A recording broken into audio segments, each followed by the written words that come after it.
Have you ever heard that the Crusades were an unprovoked attack by greedy European Christians on peaceful Muslims? Well, that's a common story, but it's not the whole story. To really understand the Crusades, we need to rewind the clock, not to 1095 when the First Crusade was called, but hundreds of years earlier, to the 7th century. Back then, the world looked very different. Christianity had been the dominant religion of the Roman Empire for centuries. North Africa, Egypt, Syria, the Holy Land itself, these were the heartlands of Christianity. Great cities like Alexandria, Antioch, and Jerusalem were centers of Christian thought and culture. But then, a new force emerged from the Arabian Peninsula, Islam. Starting in the 630s, just after the death of the Prophet Muhammad, Arab Muslim armies began an astonishingly rapid expansion. It was one of the most successful military conquests in history. Within a few decades, they conquered Persia, then turned their attention to the Byzantine Empire, which was the eastern half of the old Roman Empire and staunchly Christian. One by one, Christian provinces fell. First Damascus, then Antioch, and in 638, the holy city of Jerusalem itself was captured. Think about that for a moment. Jerusalem, the city where Jesus walked, preached, was crucified, and resurrected, was now under the control of a new power. This was a profound shock to the Christian world. The wave of conquest didn't stop there. It swept across North Africa, a region that had produced brilliant Christian thinkers like St. Augustine. The ancient city of Carthage was taken. By the early 8th century, these armies had crossed the Strait of Gibraltar and conquered almost all of Spain, a Christian kingdom for centuries. They pushed north into France, only being stopped by Charles Martel at the Battle of Tours in 732. In less than a century, about 2/3 of the Christian world had been conquered and was now under Muslim rule. So, what was life like for Christians in these conquered lands? They became what's known as dhimmi. This was a protected status, but it came with significant restrictions. Christians and Jews had to pay a special tax called the jizya, which was often a heavy burden. They weren't allowed to build new churches or ring church bells too loudly. They couldn't openly try to convert anyone to Christianity, and they were generally treated as second-class citizens. While there were periods of relative tolerance, there were also times of intense persecution. Churches were destroyed, and Christians faced violence. One of the most famous examples was the destruction of the Church of the Holy Sepulchre in Jerusalem in 1009 by the Caliph al-Hakim. This was the holiest site in all of Christendom, believed to be built over the tomb of Jesus. Its destruction sent shockwaves across Europe. It was like a declaration that nothing was sacred. For the next few centuries, Christians in the West watched as their fellow believers in the East lived under these conditions. Pilgrims traveling to the Holy Land would return with stories of the difficulties and dangers they faced. The journey itself became increasingly perilous. Then, in the late 11th century, a new group, the Seljuk Turks, rose to power. They were recent converts to Islam and were much more aggressive towards both the Byzantine Christians and the Christian pilgrims.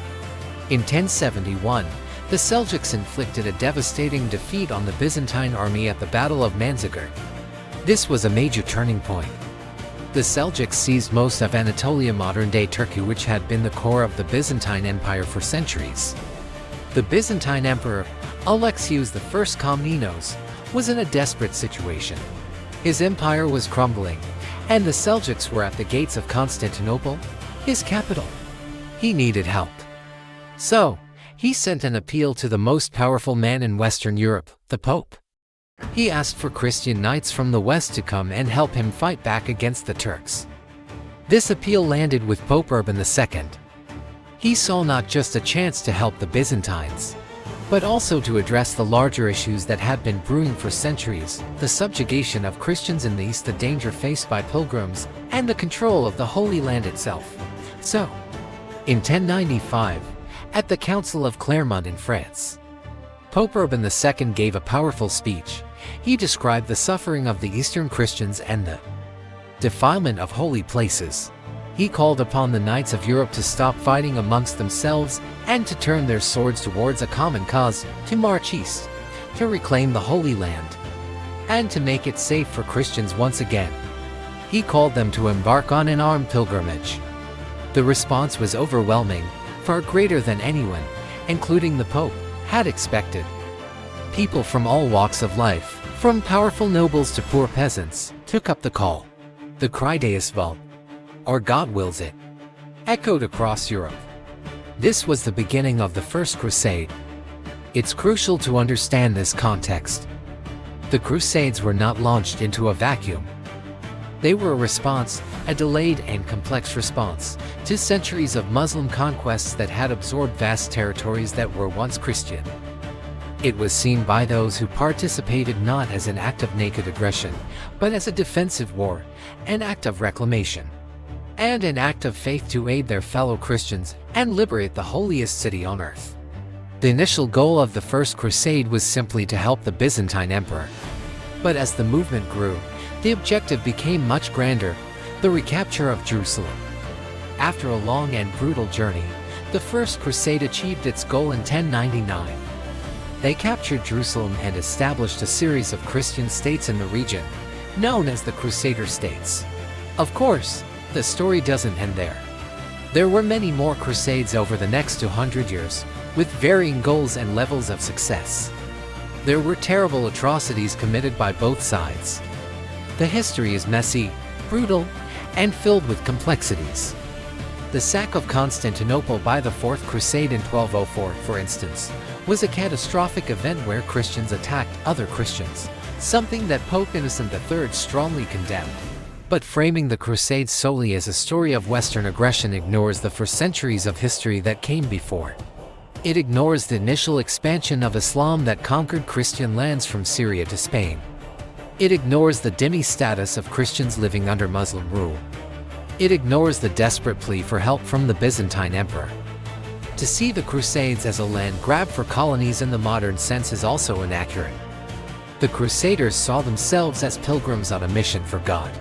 Many nobles sold or mortgaged their lands in Europe to fund their journey, a journey from which many never returned. It was an incredibly expensive and dangerous undertaking.